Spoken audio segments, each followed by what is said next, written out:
Break બાદ ફરી આપનું સ્વાગત ને વાત હવે અંકલેશ્વરની કરીએ કે જ્યાં નેશનલ હાઈવે 48 પર કેમિકલ ભરેલા કન્ટેનરમાં આગ લાગવાની ઘટના બની। આગ લાગતા જ નેશનલ હાઈવે પર અફરાતફરી મચી ગઈ હતી। ધુમાડાના ગોટે ગોટા દૂર સુધી નજરે પડ્યા હતા। ફાયર વિભાગે આગ બુઝાવવાના પ્રયાસો હાથ ધર્યા છે। જો કે સુરક્ષાના ભાગરૂપે સર્વિસ રોડ ખાલી કરાવવામાં આવ્યો છે। આગના કારણે હાઈવે પર ટ્રાફિક જામની સ્થિતિ સર્જાઈ છે।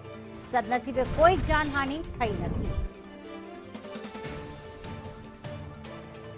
વિનેશ અમારી સાથે જોડાઈ ગયા છે। વિનેશ, આગ લાગવાનું મુખ્ય કારણ શું છે અને હાલમાં કેવી પરિસ્થિતિ છે?